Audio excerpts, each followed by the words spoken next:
से जो जिला हेउना कहीं पुलिस रो बड़ पदवी एसएसपी पदवी ही होता है। आउ एसपी को सामना को सहजरे जीवाई कहार भी साहस हुएनि। से पछके इन्स्पेक्टर हुंतु किंबा कनेस्टेबल किंबा होमगार्ड अन्य जेकोसी ऑफिसर होइथांतु ना कहीं जेबे एसपी को सामना को जाती अनेक थर एमाने प्रायतः देखती अधिकारी मूड केमिति अछि। किंतु जड़े पुलिस निज टीम सह एसपी ऑफिस को जाउछि आउ जीवा परे कहूछि आमे तुमको गिरफ करबा पई एठाकू आसीछु, तुमको जेल जीवाकू पड़िबो। जेपरि ही एसपी एपरि सब कथा शुणुचंती तांकर पाद तळु माटी खसी जाउछि। से यथा संभव खसिबाकू प्रयास करुछि एवं एपट सेपट फोन करिबारे लागि पडुछि। किंतु पुलिस अधिकारी कहिले आपनकू तो जेल जीवाकू ही पड़िबो। जेतेबेले एसपी जीवाकू प्रस्तुत नथिला सेतेबेले उक्त पुलिस ऑफिसर ताकू धरुछि एवं घोषाड़ी घोषाड़ी थाना को नेउछि। किछि समय सेठारे रखा जाउछि एवं मेडिकल चेकअप करा जाउछि एवं यहाँ परे ताकू जेल को पठाई दिया जाउछि। विषय एतिकिरे शेष हेउनी। किछि दिन बीती जाउछि आ प्रदेशर सरकारक तरफरु गोटे ऑर्डर पास होउछि जे एही व्यक्ति को सबुदिन पई चाकरीरु विदा करि दिया जाउ। एतिसह सेथिरे एपरि एक नोट को लेखा जाउछि जदि उक्त व्यक्ति केबे भी कौनसी जॉब आवेदन करिवो तो आकु अयोग्य साब्यस्त करि दिया जाउ। अर्थात ए व्यक्ति केबे भी कौनसी चाकरी रे रहिबार योग्य ही नहीं। जेबे ए घटना सोशल मीडिया माध्यम रे लोकों को जना पड़ुछि, लोकों को बड़ आश्चर्य हेउछि जे जिला पुलिस विभाग रो बड़ अधिकारी को पुलिस थाना अधिकारी गिरफ करी थाना को काहेकि नहीं गले। आज रो ई वीडियो रे आमे पूरा मामला सुनाइबा को चेष्टा करिवु जे प्रकृत रे सेही उच्च अधिकारी एसपी जनक कौन भूल करिथिला, से एपरि केउ अपराध करि बसिथिला जहा फल रे ताकू जेल जीवाकू पड़िला। नमस्कार, जय जगन्नाथ बंधुगण। आज जो सत घटनाटी मु आपनकू सुनाइबाकू जाउछि एई सत घटनाटी हेउछि आसाम प्रदेश रो। आसाम प्रदेश रे वर्तमान जे मुख्यमंत्री अछंती जहाँ को ना हेमंत विश्व शर्मा, तांको निकट को व्हाट्सएप रे गोटे मेसेज आसुछि। आउ मेसेज को जेमिति ही से देखुचंती देखिबा परे सर्वप्रथमे से सेठाकर एसएसपी को पाखकू फोन करुछंती। एसएसपी को सह कथा हेबाकू प्रयास करंती। गोटे दुईटी प्रश्न करंती तो एसएसपी ठीक भाबरे कहि पारि नथिले। एबे ए सब देखि मुख्यमंत्री टिके चकित होई जाउछंती जे ए केमितिका एसपी, ये ठीक से कथावार्ता करि पारुनी आ ठीक से प्रश्नर उत्तर देई पारुनी। सेतेबेले से निज टीम को कहउचंती 12 अगस्त 2022 रो सेही दिन थिला। सीएम सार कहिले मते गोटे गाँ को जीवार अछि, सोनेपुर जिला अंतर्गत पिजा पथर। या परे सीएम को जीवा पई सबु प्रकार रो आयोजन करि दिया जाउछि। बड़ संख्या रे पुलिस फोर्स लागि जाउछंती, सुरक्षा व्यवस्था कड़ाकड़ी हेउछि। पिजा पथर गाँ चतुर्पार्श्व रे पुलिस घेरी जाउछंती। सेतेबेले लोके चिंता करिबारे लागि पडुछंती जे वास्तव रे मुख्यमंत्री एटाको कोन करिबा पई आसुछंती। मुख्यमंत्री सेही गाँ को आसुछंती, आसीबा परे गोटे गरीब श्रमिकर घर को जाउछंती। सेही श्रमिक जे दिन सारा मजूरी करी निजर परिवार परिपोषण करुथाए। मुख्यमंत्री सेठाकू जाई हाथ जोड़ी सेही श्रमिक पुरुष एवं महिला सम्मुख रे ठिया होउछंती एवं कहउछंती मते एपरि लागुछि आपनको साथी रे बहुत भूल होई जाईछि, बस सेही विषय रे जानिबाकू मु एठाकू आसीछि। जेमिति मुख्यमंत्री एपरि सब कथा कहउछंती, मुख्यमंत्री को एपरि कथा सुनि सारी से दुहे कांदीबाकू लागुछंती। एपरि कांदी कांदी कहउछंती सार आमे बुझी पारुनु जे वास्तव रे मामला कोन। उक्त श्रमिक घरर महिला जनक कहूची एबे तो किछि दिन तळे गोटे पर्व होइतिला, सेठारे बिहू तिहार नामरे गोटे पर्व पालन होइथाए। सेही पर्व रे तार झियो जहार बयस 13 वर्ष पाखापाखी रहबो, से झियोटी कहूची कि मां मु एबे आउ केउटिकी भी काम करिबा पई जाई परिबि नाही, मते काम करिबार नाही। वास्तव रे से झियोटी जणे ऑफिसरंक घरे चाकराणी भाबरे काम करुथाए। आउ से पर्व पई निज गाँ निज माँ बापा निकट को आसी थाए। माँ को कहूची माँ एबे मोर आउ मन हेउनी, मते आउ काम करिबार नाही, मु तुम साथी ही रहिबी। आउ जहा अल्प बहुत टंका अछि सेतिरे केउ भी स्कूल रे एडमिशन करि दियो। एबे मु पढिबा को चाहूची, एबे आउ चाकराणी होई नुह, बरंग मु पाठ पढ़ी किछि करि देखाइबा को चाहूची। जेपरि माँ झियो मुहरु एपरि सब सुनुची, माँ कहूची ठीक अछि जदि तुमे आउ जिबाकु चाहुन तो न जाओ। ए सबु भितरे उक्त पुलिस ऑफिसर बालार से घर भितर को एंट्री होउछि। पुलिस आसीबा परे से छोट झियो जहार ना मंजू ताकू से माने जबरदस्ती धरुछंती एवं साथी नहीं पलाई जाउछंती। एबे केवल गोटे सप्ताह ही होई नथिबो सुनिबाकू मिलुछि जे से झियोटी एबे दुनिया रे आउ नाही, अर्थात से मरी जाइछि। ता जीवन लीला से निजे ही समाप्त कर देइछि। जेमिति ही से झियोर मां ए सब खबर पाइला से कांदी कांदी तार अवस्था खराब हो जाउछि।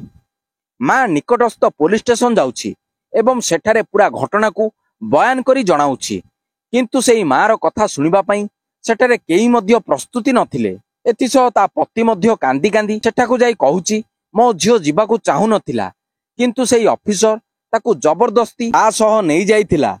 एपरि सबु कथा फ्लाश होउछि। 11 जून 2022 रे सेई झियोटी मरिबार खबर आसीथिला। आउ एथि मध्यरे पुलिस पाखकू चक्कर काटी काटी एई बापा मां दुई को अवस्था खराब हो जाउछि। जेबे ए सब किए भी सुनिबाकू प्रस्तुत हेउ नथांती सेतेबेले एई एरियार जणे छोट पत्रकार जी गोटे समाचार केन्द्र रे काम करुथाए से एही गाँ को जाई उक्त घरर महिला निकट को जाउछि। एमानक सह कथावार्ता करुछि। जेतेबेले सेमाने कहउचंती आम कथा किए भी एठारे सुनुनाहांती सेतेबेले सेई पत्रकार कहउछि तुमे व्यस्त काहीकि होउछ, मु निश्चित रूपरे किछि ना किछि करिबी।